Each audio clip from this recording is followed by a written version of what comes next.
Gostaria que vocês abrissem as vossas Bíblias, por favor, no Evangelho de Mateus, no capítulo 27. Mateus capítulo 27, nós vamos ler os versículos 45 ao 54. Mateus 27, 45 ao 54. Eu não sei se os irmãos da projeção têm opções de versões, então tudo bem, tudo certo. Mateus capítulo 27, se alguém estiver curioso, eu estarei lendo na versão NAA, tá bom?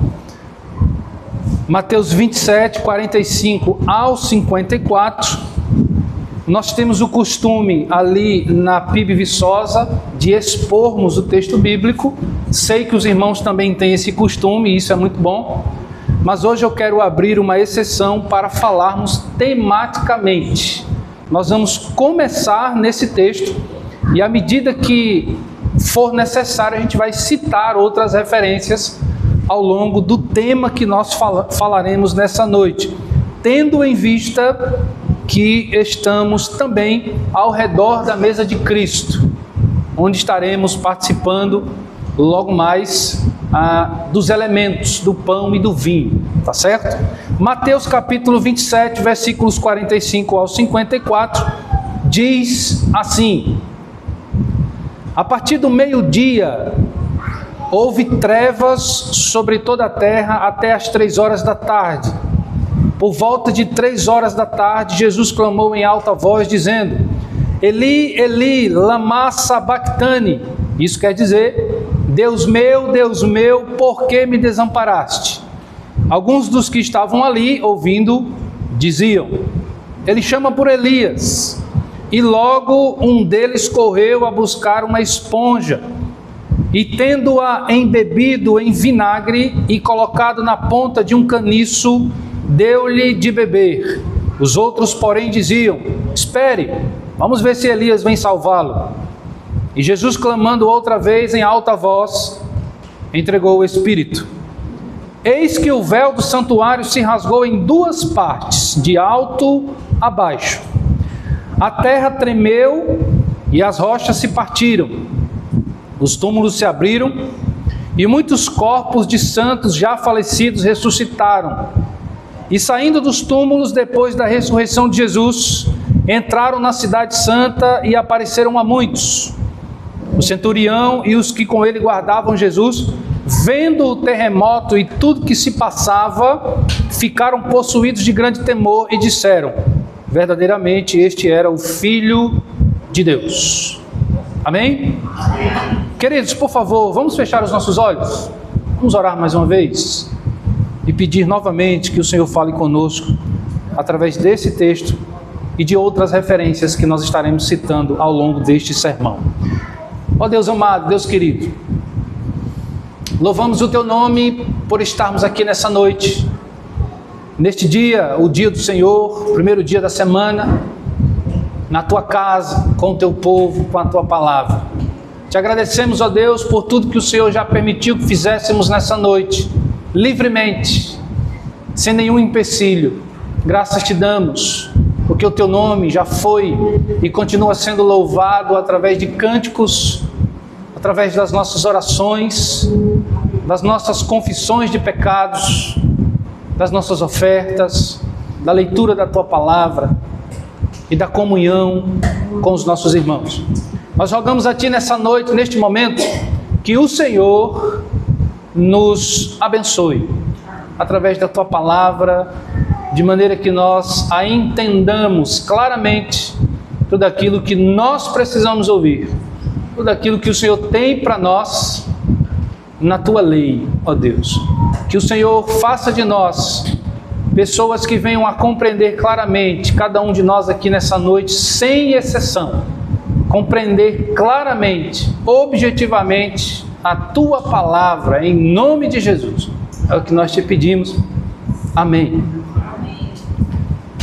Meus queridos irmãos, como eu falei, nós estaremos falando sobre fatos que foram registrados no dia em que Jesus morreu. Fatos registrados quando Jesus morreu. Alguns fatos aconteceram quando Jesus morreu, e esses fatos têm significados muito importantes e profundos para a nossa vida, e nós vamos refletir sobre isso nessa noite. Precisamos começar fazendo uma pergunta simples, que vai servir de ponto inicial para tudo aquilo que nós falaremos. A pergunta seria: o que a morte de Jesus causou? O que causou a morte de Jesus?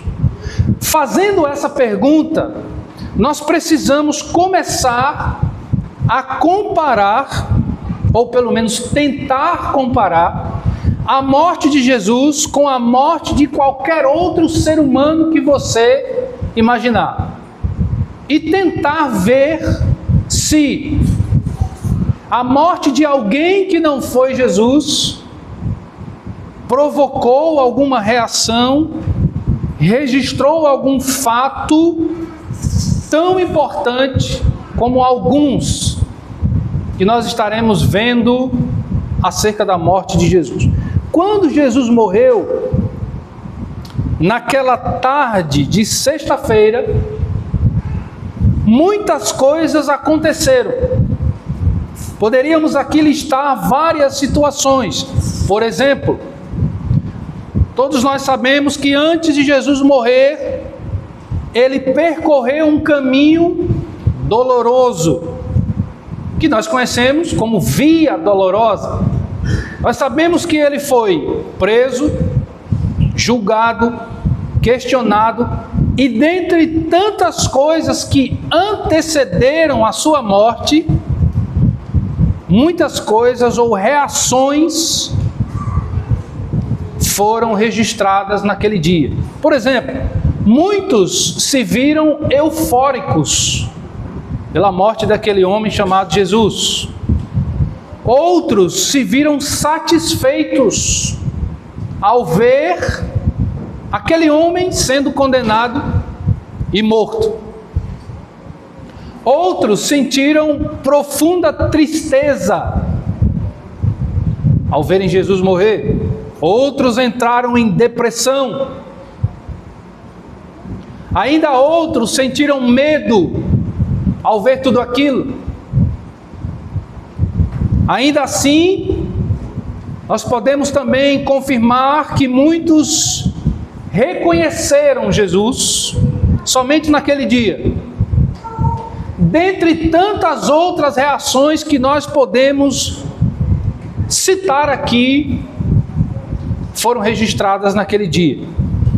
Por exemplo, olhando para o texto que lemos, Mateus capítulo 27, nós vamos ver que quando Jesus morreu, poucos momentos antes do último suspiro, a Bíblia registra que entre o meio-dia e as 3 horas da tarde, o dia escureceu totalmente.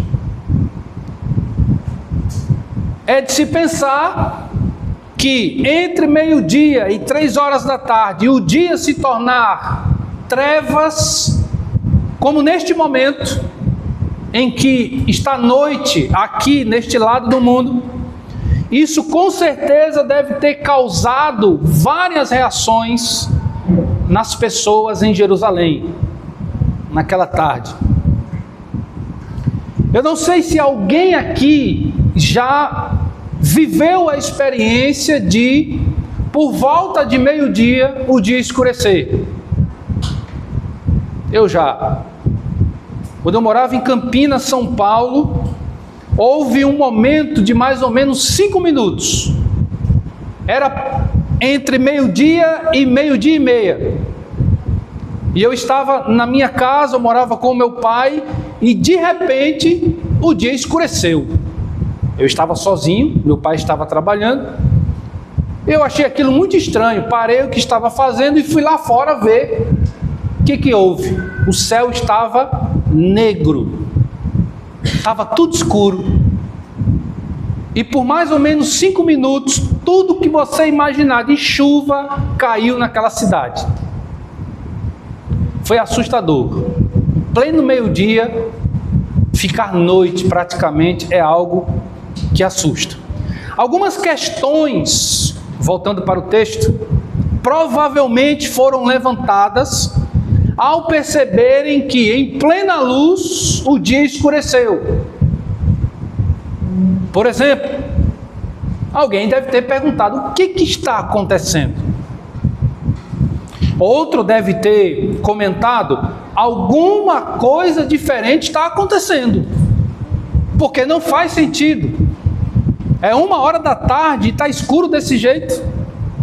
Provavelmente outros devem ter tentado ligar o que estava acontecendo com aquele homem que estava sendo condenado e levado a um pequeno monte, uma colina chamado Gólgota. Alguém deve ter pensado mais ou menos assim: será que tudo isso tem a ver com aquele homem que estão levando para matá-lo na cruz?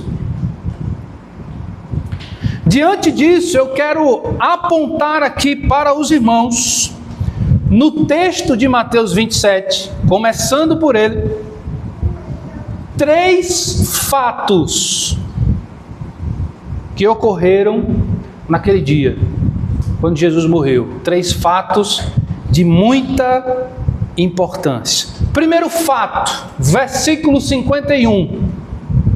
Acompanhe, por favor. Diz assim o texto: eis que o véu do santuário se rasgou em 2 partes, de alto a baixo.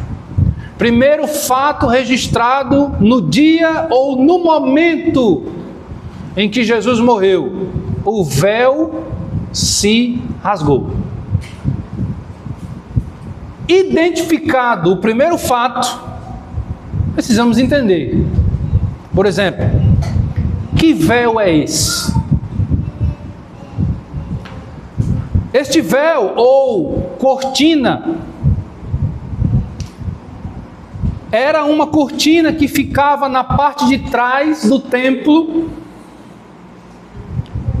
em que separava o templo normal, digamos assim, chamado lugar santo, onde só entrava os sacerdotes, separava este lugar do outro cômodo chamado lugar santíssimo, ou santo dos santos, onde somente o sumo sacerdote poderia entrar.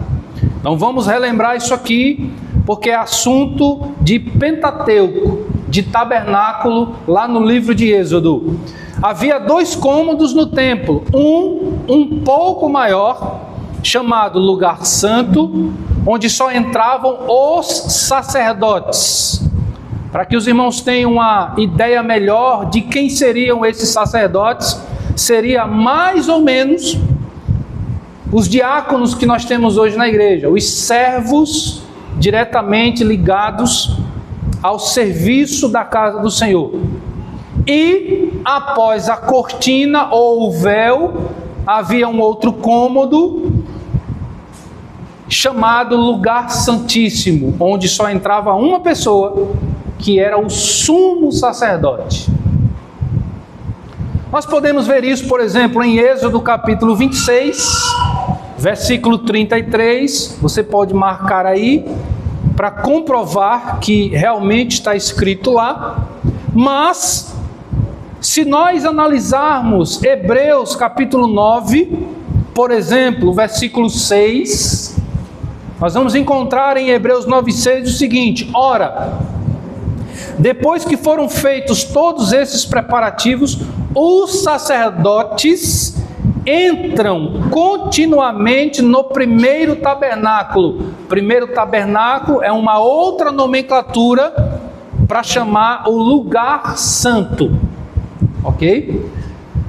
Eles entravam continuamente no primeiro tabernáculo para realizar os serviços sagrados. Então está aqui biblicamente comprovado que havia esse cômodo. No versículo de número 7, de Hebreus 9, a gente continua lendo assim: mas no segundo, depois do véu, o sumo sacerdote entra sozinho. Mas há muitas condições.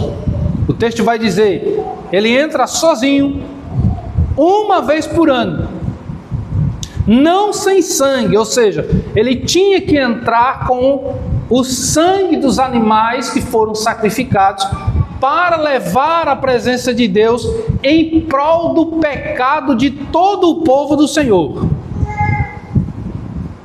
O texto continua: não sem sangue, que oferece por si e pelos pecados de ignorância do povo. Bom, somente os sacerdotes podiam entrar no lugar santo, a gente já viu isso. Somente o sumo sacerdote poderia ultrapassar o véu, a cortina, e entrar no Santíssimo Lugar, com muitas restrições, das quais, uma vez por ano. E há uma restrição aqui muito interessante, registrada em Êxodo 28, 33 ao 35. Ele tinha que entrar com uma cordinha amarrada no seu pé direito e um sininho nessa corda. Para quê? Para que, enquanto ele entrasse, o sininho ia marcando o som e um sacerdote ia segurando a corda do santo lugar. Isso significava o quê? Enquanto se ouvisse o som do sino, significava que a ira de Deus não havia fulminado o sumo sacerdote. Por isso ele tinha que entrar purificado dos seus pecados. Porque se ele entrasse com o mínimo de pecado, ele não saía mais. O Senhor o fulminaria com a sua ira. Enquanto os sacerdotes ouviam o sino, estava tudo bem, estava tudo correndo bem. Outra restrição é que ele tinha que, como eu havia dito, antes de entrar, obviamente, ele tinha que passar por todo um processo de purificação. Levítico capítulo 16, a gente vê isso, para levar o sacrifício do povo a Deus. Também Levítico 16 e Hebreus 9, como nós lemos. Então, entendendo que véu era esse, qual a importância desse véu, a gente começa a entender um pouco mais que véu foi aquele que se rasgou no momento em que Jesus morreu. Outra pergunta que nós precisamos fazer: já entendemos que véu era aquele, mas que rasgo foi aquele? De alto a baixo. No mesmo texto que nós lemos, versículo 51 de Mateus 27. O fato de ter sido rasgado de alto a baixo, e não o contrário, mostra quem o rasgou. Quem rasgou aquele véu? Não foi o sumo sacerdote do templo, não foi alguns sacerdotes do templo, não foi Pilatos, Herodes, João, Mateus, não foi. A expressão alto, que nós lemos, de alto a baixo, na maioria das vezes que surge no Novo Testamento, essa expressão alto está relacionado a Deus e as coisas de Deus.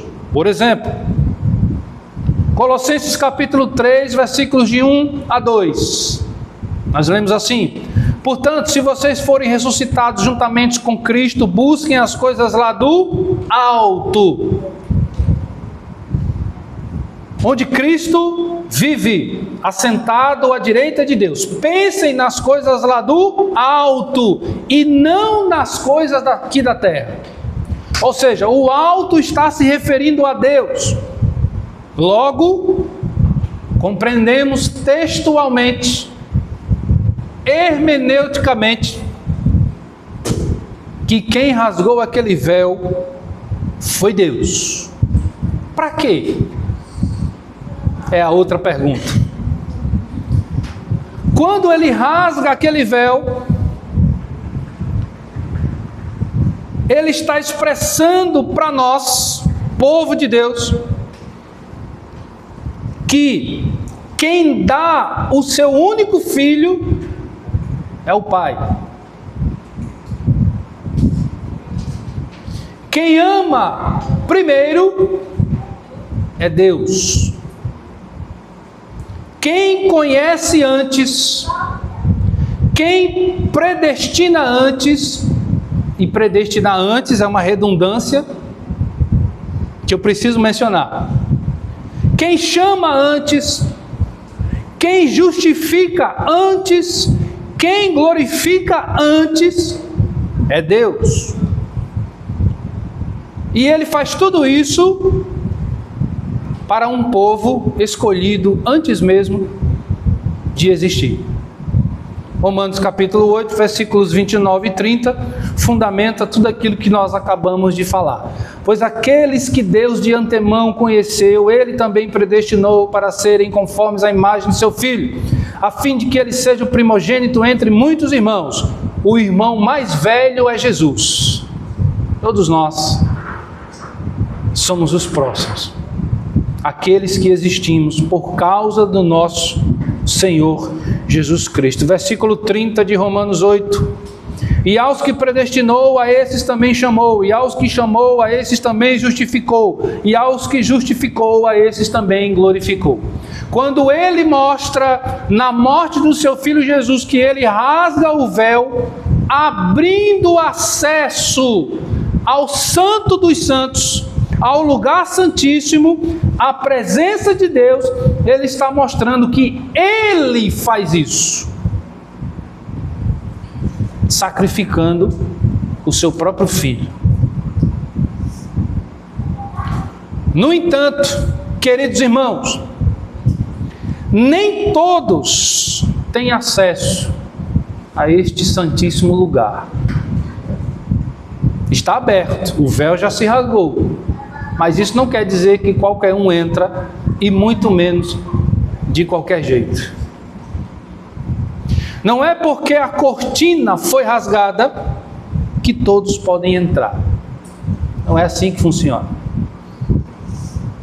Em um momento anterior a este dia em que Jesus morreu, o último dos profetas nos moldes do Antigo Testamento, João Batista, ele confrontou a liderança de Israel, chamando-os carinhosamente de raça de víboras. Quem disse para vocês que vocês serão livres da ira de Deus? Não é todo mundo que entra ou que tem acesso a este lugar santíssimo. Há somente uma maneira de entrar. Há somente um povo permitido para entrar. E nós precisamos compreender isso claramente. O próprio Jesus ensina isso em João capítulo 14. Peço que os irmãos abram em João 14, a partir do versículo 4, para que vocês possam acompanhar o texto que nós citamos daqui. João 14, versículos 4 a 7, nós vamos ler o seguinte: e vocês quem? Os discípulos de Jesus. Quem está falando aqui é Jesus. E vocês, meus discípulos, conhecem o caminho para onde eu vou. Então, um desses discípulos, Tomé, disse a Jesus: nós não sabemos para onde o Senhor vai. Como podemos saber o caminho? Sempre tem aquele que falta, né? A escola bíblica, ao culto de oração e ensino, não é? Sempre tem aquele que falta na classe dos novos membros, né, pastor Will? E aí perde aquela informação. Nós não sabemos para onde o Senhor vai. Como não? Se nós dissemos naquela aula que você faltou, né? Aí Jesus responde para Tomé. Jesus respondeu: eu sou o caminho, há somente uma maneira de entrar na presença de Deus: pelo novo e vivo caminho, Jesus. Solos Christus, somente Cristo. Aí o texto continua: ninguém vem ao Pai, eu sou o caminho, a verdade e a vida, ninguém vem ao Pai senão por mim. Repare, ele não disse ninguém vai, ele está dizendo ninguém vem ao Pai senão por mim, que sou o Filho. Se vocês me conhecerão, conhecerão também o meu Pai, e desde agora vocês o conhecem e têm visto. Portanto, queridos irmãos, o véu se rasga de alto a baixo, ou seja, uma providência de Deus para demonstrar que o acesso é livre, entre aspas. Há uma única maneira de acessar e somente um povo pode entrar. A maneira é Jesus e o povo é o povo de Jesus. Mas também, queridos, vamos voltar lá para Hebreus, capítulo 10. Há somente uma maneira e um só povo permitido para acessar. Ok. Mas Hebreus 10, a partir do versículo 19, nos ajuda a compreender que não se pode entrar de qualquer jeito. Não se pode entrar de qualquer jeito. Hebreus 10, 19 a 23. Portanto, meus irmãos, quem são esses? Os eleitos. Então, existe um grupo de ouvintes para quem o escritor aos Hebreus escreveu. Quem são? O povo de Deus. Portanto, meus irmãos, tenham ousadia para entrar no santuário. Mas tem uma coisa, vocês só podem entrar pelo sangue de Jesus. Está escrito. Pelo novo e vivo caminho que Ele, Jesus, nos abriu por meio do véu. É uma simbologia para dizer assim: por causa da minha morte, vocês podem entrar. Ele continua: isto é, pela sua carne, e tendo agora um grande sacerdote, que no grego aqui seria o sumo sacerdote, que agora substitui todos aqueles que estavam ocupando aquele cargo, de Arão até o último. Agora Jesus ocupa este cargo de uma vez para sempre. Ele entra no Santo dos Santos quando Ele quiser. Não precisa ser mais uma vez por ano. Não precisa de uma cordinha com um sininho pendurado para que Ele não morra, porque Ele já morreu e não morrerá mais. Ele vive para todo sempre. E Ele não leva sangue de animal nenhum. Ele já é a própria oferta viva e eficaz, que não precisa se repetir para o seu povo. Solos Christus. Parece que foi isso que João Batista disse quando viu Jesus do outro lado do mar e apontou dizendo: eis o Cordeiro de Deus que tira o pecado do mundo. O texto de Hebreus 10, 19 a 23 continua dizendo o seguinte: e tendo um grande sacerdote sobre a casa de Deus, aproximemo-nos com um coração sincero, em plena certeza de fé. Não tenha dúvida de que agora é possível, porque o Senhor nos elegeu para isso. Tendo o coração purificado, olha aí, não é de qualquer jeito. Tendo o coração purificado de má consciência e o corpo lavado com água pura.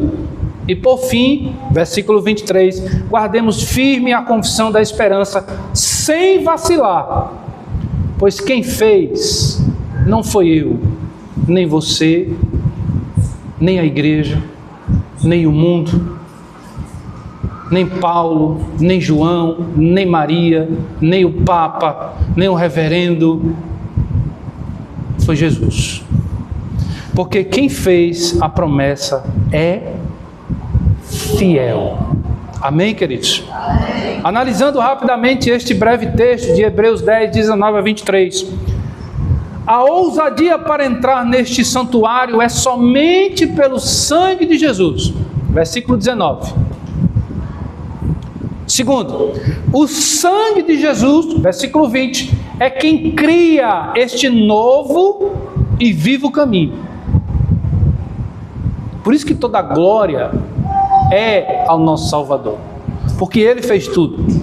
Terceiro, este novo e vivo caminho é inaugurado pelo véu rasgado, isto é, o próprio corpo de Jesus rasgado na cruz. Quarto, versículo 20, tá? Quarto, versículos 21 e 22. Este Jesus que morreu, mas ressuscitou e vive para todo sempre, é o grande e perfeito sumo sacerdote que guia o seu povo. Lembra? Eu sou o caminho.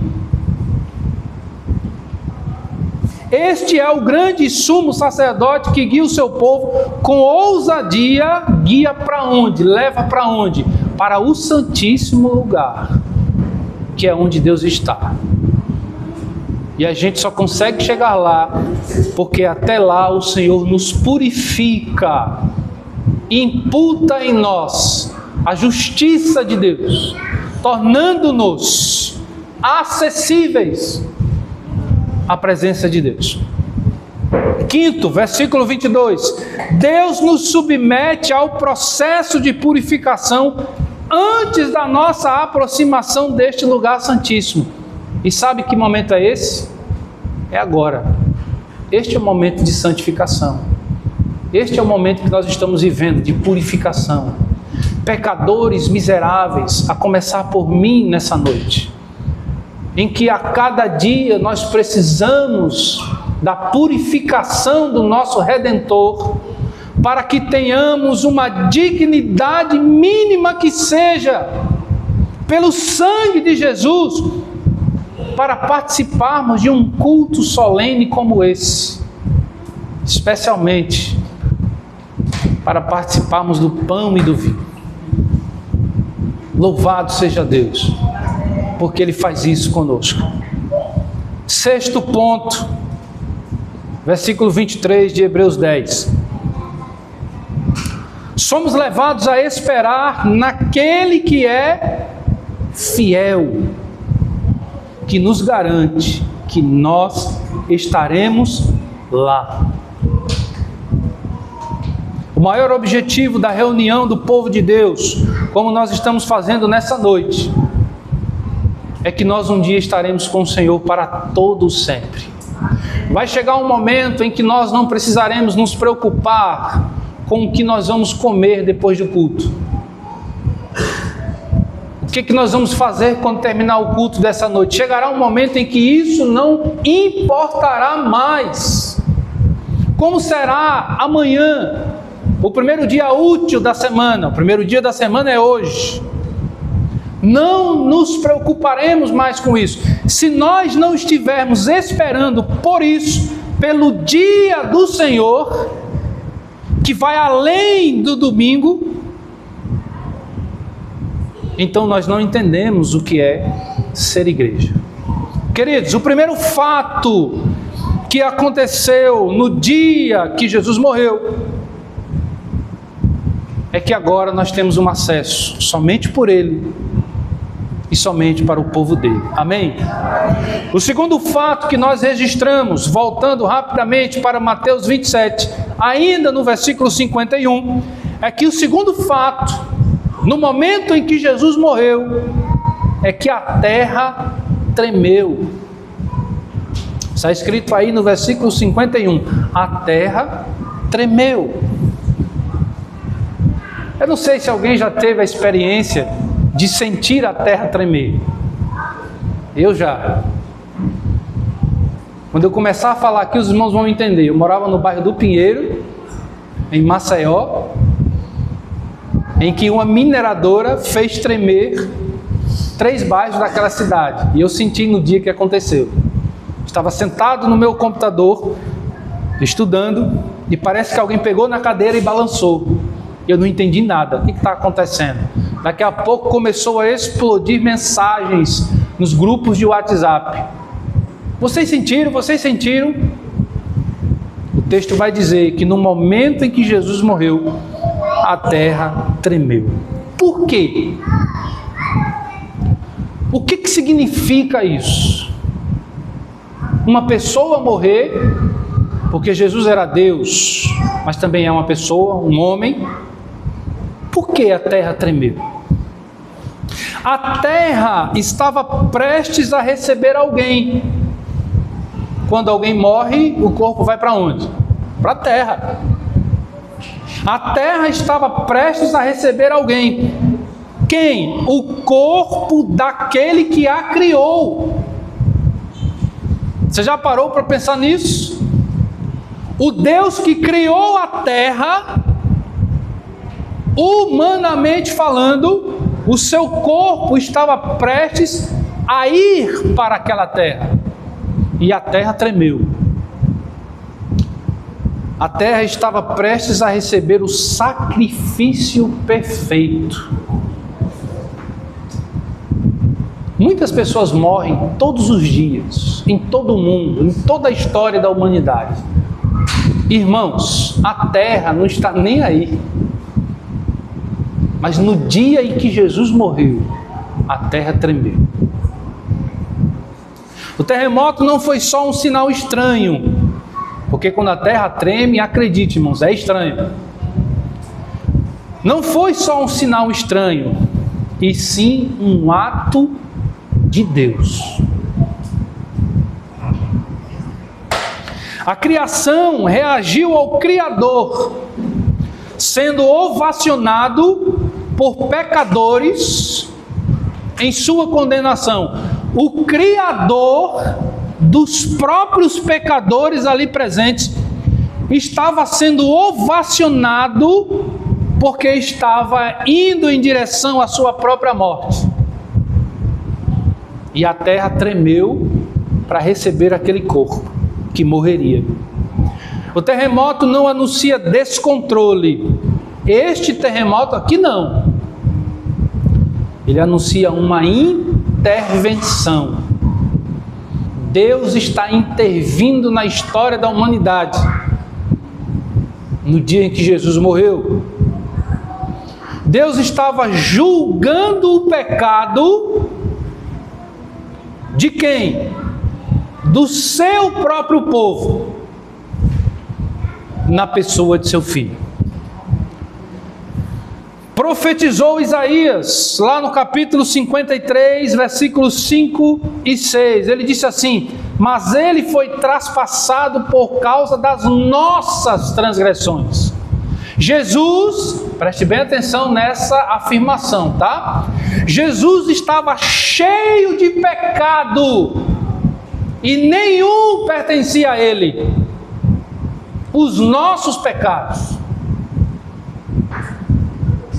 Ele foi traspassado por causa das nossas transgressões e esmagado por causa das nossas iniquidades. Quem foi o culpado? Eu e você.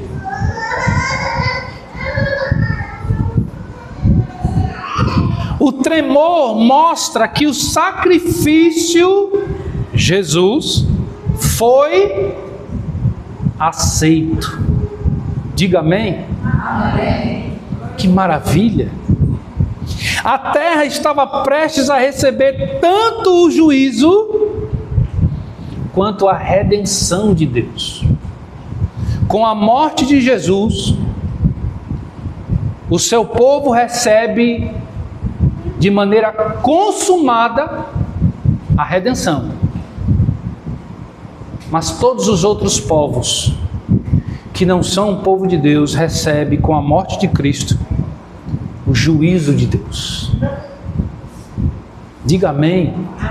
Porque nós recebemos esse livramento. O mesmo sinal que aterroriza alguns, ilumina outros. Não há neutralidade diante da cruz. Ao morrer naquela cruz, Jesus, ele não está sendo neutro. Ele sabe muito bem o que está fazendo.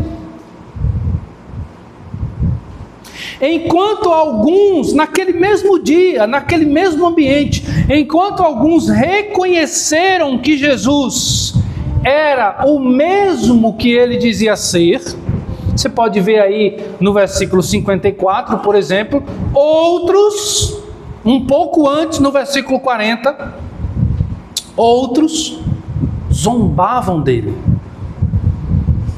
Ambas as partes receberam alguma coisa quando Jesus morreu. O centurião romano, o líder daquela centúria, de uma pequena tropa de 100 homens, o líder recebe a redenção divina, porque ele demonstra o temor de Deus e o reconhecimento daquele que estava na cruz. Só que antes, ele zombou, como eu fiz antes, como você fez antes, como Paulo fez antes, como Pedro fez antes, como tantos fizeram antes. Mas encontramos a redenção. Ele viu os sinais, ouviu o clamor de Jesus e concluiu o que é inevitável, o que é irresistível. Versículo 54, ele olha para aquele homem na cruz e confirma, verdadeiramente este era o Filho de Deus. Estamos diante da graça chamando um gentio para dentro do povo de Deus. Alguém aqui nasceu em Israel? Todos aqui são brasileiros? Nós somos gentios. Nós somos aqueles que não nascemos em Israel, mas fomos alcançados como líder da centúria pelo sangue de Jesus. Em João capítulo 10, versículo 16, o próprio Jesus disse o seguinte: ainda tenho outras ovelhas. Não são só essas. Eu tenho outras ovelhas. Não deste aprisco. Não aqui em Jerusalém. Não aqui na Judéia. Não só aqui no Oriente. Eu tenho mais um povo do outro lado deste mundo. Na América do Sul, no Brasil, nas Alagoas. Eu não só tenho este povo, preciso trazer também estas, nós. Elas ouvirão a minha voz, e então haverá um só rebanho e um só pastor. Chegará um tempo, reverendo Will, que nunca mais a gente vai se preocupar com esta igreja aqui. Nunca mais a gente vai perder o sono por causa das demandas do serviço do reino. Nós seremos todos ovelhas do grande e sumo pastor para todos sempre. Os soldados que zombaram de Jesus antes, alguns deles receberam o juízo divino. A cruz, queridos irmãos, expõe o coração. A gente viu algo parecido hoje, na escola bíblica. Expõe os pensamentos. Para os eleitos, o que a cruz expõe é arrependimento. Para os demais, os réprobos, os ímpios, ela expõe endurecimento. E tudo isso se cumpre, porque quem opera é fiel. João 9,39, Jesus continuou: eu vim a este mundo para juízo, a fim de que os que não veem, vejam. Eu não via nada, você não enxergava nada, mas o Senhor abriu os nossos olhos. Como também aqueles que veem se tornem cegos. Terceiro e último fato para registrarmos a nossa reflexão. Versículo de número 52 de Mateus 27. Os túmulos se abriram e muitos corpos de santos já falecidos ressuscitaram. O que você faria se aquela pessoa que você sabe que já morreu no Senhor, depois de anos, no dia que Jesus morre, ela aparece na rua, viva como sempre? O que é que você faria? Em uma era como essa, é um zumbi? The Walking Dead? Você não ia entender nada. Eu não ia entender nada. Como assim? Ele morreu. Queridos, não foram todos os mortos que ressuscitaram. Preste atenção no texto. Tive o prazer de dar aula de exegese hermenêutica, reverendo Will, e perguntei para alguns alunos: se o texto diz que um homem orou dentro de um peixe por 3 dias, você acredita? Eles tiveram dúvidas. Eu disse para eles: hermeneuticamente você não vai provar. Cientificamente, pior ainda. Mas se o texto diz, aconteceu. E ponto. Não foram todos os mortos que ressuscitaram. Dos mortos que ressuscitaram, todos haviam sido eleitos. Veja aí o versículo 52. E muitos corpos de santos, santos aqui é hagios, que quer dizer separados, chamados, eleitos. A morte de Jesus trouxe vida a todos os eleitos de Deus. Isso é muito importante. É uma música que eu sempre me lembro, música de infância que nós cantávamos na igreja. Cristo é a nossa vida, o motivo do louvor em nosso novo coração. O que é que tem de nosso coração? Pois morreu a nossa morte, para quê? Para vivermos sua vida. O que é que ele fez? Nos trouxe grande salvação. Percebe? Nenhum dos que não foi eleito recebeu vida na morte de Jesus. João 17, versículo 9. Jesus ora ao Pai em favor dos seus discípulos e ele diz assim: Pai, é por eles que eu peço. Não peço pelo mundo, mas por aqueles que o Senhor me deu, porque são teus. Atos capítulo 13, versículo 48. E creram todos os que haviam sido destinados para a vida eterna. Não são todos. Romanos capítulo 8, 29 e 30, nós já lemos. Vamos lembrar aqui só o 30. E aos que predestinou, a esses também chamou, justificou e glorificou. Todos os verbos sendo conjugados na pessoa de Deus.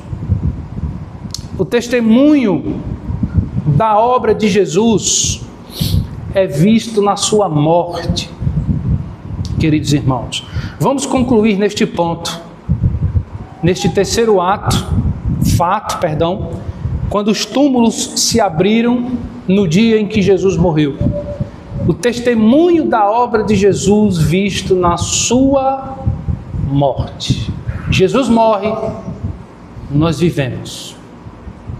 Os que morreram no Senhor e ressuscitaram nele, mostraram literalmente o poder da morte de Jesus. Lembra a pergunta que eu fiz? As pessoas começaram a ver gente que havia morrido, a caminhar livremente entre eles. E alguém, pela obra do Espírito de Deus, associou aquilo à morte de Jesus. Tanto é que está escrito. E hoje nós temos acesso a essa informação. Então Jesus morre, nós vivemos. Jesus ressuscita e nós nunca mais morreremos. Fisicamente, sim, mas espiritualmente, nunca mais. Não estamos falando de zumbis ou de qualquer ser de terror ou fictício que você possa imaginar. Nós estamos falando de pessoas vivificadas em Cristo, pela morte de Jesus. Nós que estamos aqui nessa noite, vivificados em Cristo. E isso é literalmente exemplificado por alguns que foram ressurretos naquela tarde. Estamos falando de pessoas que o mundo as vê transformadas. O mundo vai olhar para nós e vai dizer assim: ele é crente, que tinha uma vida dissoluta, promíscua, que matava, roubava, adulterava. Esse foi transformado, sim, pelo novo e vivo caminho, pelo sangue precioso de Jesus. Veja o versículo 53 de Mateus 27. E saindo dos túmulos, depois da ressurreição de Jesus, entraram na cidade santa e apareceram a muitos. Uma prova visível da vida que Jesus nos dá. Somente as pessoas transformadas pela morte de Cristo ressuscitarão com Ele. Romanos capítulo 6, versículos 4 e 5. Talvez o melhor texto que explique para nós o significado do batismo. Fomos sepultados com Ele na morte pelo batismo, para que, como Cristo foi ressuscitado dentre os mortos, pela glória do Pai, assim também nós andemos em novidade de vida. Por quê? Porque se fomos unidos com Ele na semelhança da sua morte, certamente o seremos também na semelhança da sua ressurreição. Colossenses capítulo 3, 1 a 4, nós lemos uma parte deste versículo, deste texto. Portanto, se vocês foram ressuscitados juntamente com Cristo, busquem as coisas lá do alto, onde Cristo vive, assentado à direita de Deus. Pensem nas coisas lá do alto e não nas que são aqui da terra, porque vocês morreram e a vida de vocês está oculta juntamente com Cristo em Deus. Quando Cristo, que é a vida de vocês, se manifestar, então vocês também serão manifestados com Ele em glória. Amém, queridos? Graças a Deus que aquele homem justo, santo, sem nenhum pecado, sofreu e morreu naquela cruz. Graças a Deus que no domingo pela manhã Ele ressuscitou e vive para todo sempre. E por isso nós desfrutamos desta vida.